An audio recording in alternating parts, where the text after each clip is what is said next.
আল্লাহ রাব্বুল আলামিন বলতেছেন ওয়ালা নাবলুওয়ান্নাকুম বিশাইইম মিনাল খাউফ।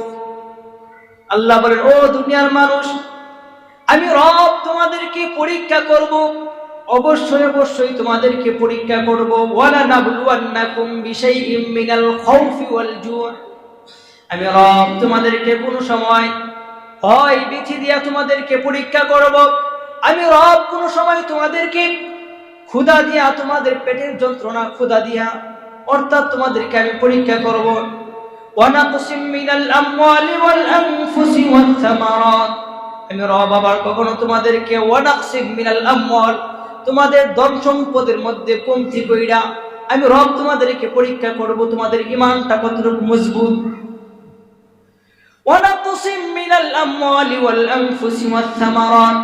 আল্লাহ বলেন, তোমাদের ধন সম্পদ, শস্য ক্ষেত্র, সকল কিছু এবং নফসের মধ্যে আমি আল্লাহ রাব্বুল আলামিন কম কইরা তোমাদেরকে পরীক্ষা করব।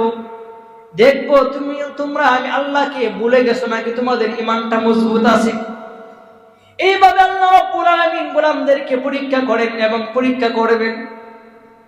কিন্তু এই পরীক্ষার মধ্যে যারা পাস হবে তাদের জন্য রয়েছে দুনিয়াতে এবং পরকালে সফলতা।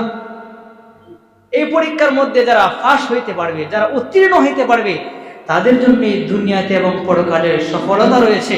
তারা এই দুনিয়াতে এবং পরকালে শান্তিতে থাকবে।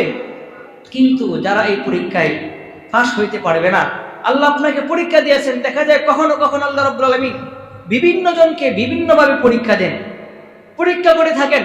যেমন একজনের সন্তান আছে, 4-5টা, একটা সন্তান হয়েছে, দেখা গেছে আল্লাহ রাব্বুল আলামিন নিয়ে গেছে।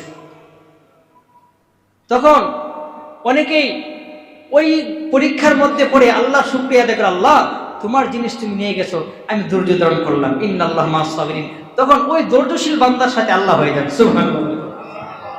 আবার দেখা যায় কেউ পাল্টা করে। পাল্টা কোনটা? যেমন আপনি কিছু শস্য ক্ষেত করলেন কিংবা কোনো ধান ক্ষেত করলেন। এক ব্যক্তি, একটা এক্সাম্পল দিলে আপনারা বুঝতে পারবেন যে এক ব্যক্তি সে ধান ক্ষেত করছে। বৈশাখ মাস যখন আসলো, সে ধানগুলা একত্রিত করে সে অনেক কষ্ট করে শুকাইছে। শুকানোর পরে যখন বৈশাখ মাসে হয়ে যায়, বর্তমান যে মাসটা চলতেছে, এই মাসে কিন্তু খুব কাল বৈশাখীর জ্বর হয়। ধানগুলা সে এক জায়গায় মাঠের মধ্যে জমা করে রেখেছে। হঠাৎ করে এমন এক বৃষ্টি শুরু হয়েছে, ঝড় বৃষ্টি, তুফান। তখন বাতাসে তার ধানগুলা অর্ধেকের বেশি উড়াই নিয়ে গেছে। যখন বাতাসটা একটু কমলো, তখন সে লাইট নিয়ে বের হয়েছে, দেখি মাঠের মধ্যে আমার ধানগুলা আছে না নাই। গিয়া দেখে অর্ধেকের বেশি ধান আল্লাহ উড়াই নিয়ে গেছে। কই যে গেছে সে নিজেও জানে না। তখন সে বলতেছে, আল্লাহ খালি আমারই দেখে, আর কেউ দেখে না। নাউজুবিল্লাহ বলেন। এটা হলো আল্লাহর প্রতি নাফরমানি, নাশুকরিয়া। পরে আবার যখন বিদ্যুৎ চমক দিল, অর্থাৎ যখন বজ্রপাত হয় তখন কিন্তু বিদ্যুৎ চমকায়, বিদ্যুৎ চমকাইতেছে, তখন ওই নাফরমান আবার বলতেছে, দেখো আল্লাহ কত বেসবুর আল্লাহ, আবার লাইট টিপ দিয়া দেখে যে আমার আরো ধান আসেনি, আরো নিচু। নাউজুবিল্লাহ বলে। আল্লাহ নাকি লাইট টিপ দিয়া দেখে হ্যাঁ ধান আরো আসেনি, আরো নিচু। এ নাফরমানি করা যাবে না। আল্লাহ রাব্বুল আলামিন আমাদেরকে যা কিছু দেন, যদি নিয়ে যান তার উপর ধৈর্য ধারণ করতে হবে, আল্লাহর কাছে ধৈর্য ধারণ করতে হবে এবং চাইতে হবে, আল্লাহ তুমি আমার কাছ থেকে যেটা নিয়েছো এর চেয়ে উত্তম বদলা তুমি আমাকে দাও। এরকম ধৈর্য ধারণ যারা করবে, তারাই দুনিয়া এবং পরকালে সফল কাম হবে। এই আমি আপনাদেরকে যে বিষয়টুকু বুঝাইতে চাচ্ছিলাম, বিপদ আপদ 3 ধরনের হয়। একটা হলো মুমিন বান্দার প্রতি পরীক্ষা স্বরূপ, আরেকটা হয় আধা মুমিন, অর্ধেক মুমিন, যাদেরকে বলা হয় যারা গুনাহ করে সওয়াবও করে।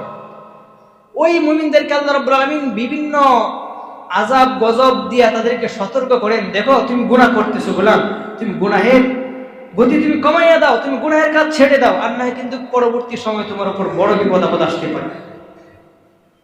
3 নম্বর যে বিপদ আল্লাহ রাব্বুল আলামিন দেন, সেটা হলো যখন কোনো কাফের মুশরিকরা গুনাহ করতে করতে একদম সীমা ছাড়িয়ে যায়। গুনাহের সীমা যখন তারা একদম গুনাহের চূড়ান্ত পর্যায়ে চলে যায়, তখন আল্লাহ রাব্বুল আলামিন তাদেরকে ধ্বংস করার জন্য বিপদ আপদ গজব দেয়, এবং ওই গজবের মাধ্যমে আল্লাহ রাব্বুল আলামিন তাদেরকে ধ্বংস করে দেয়। এরকম ঘটনা কোরআন এবং হাদিসে অহরহ আছে। যারা বিপদ আপদ করেছে বিপদ আপদ তাদের উপর এসেছে, তারা তাদের পাপের কারণে তারা পাপ কার্য করেছে, যার কারণে আল্লাহ রাব্বুল আলামিন তাদেরকে বিপদ আপদ দিয়েছেন। আর এই বিপদ আপদের মাধ্যমে আল্লাহ রাব্বুল আলামিন তাদেরকে ধ্বংস করে দিয়েছে।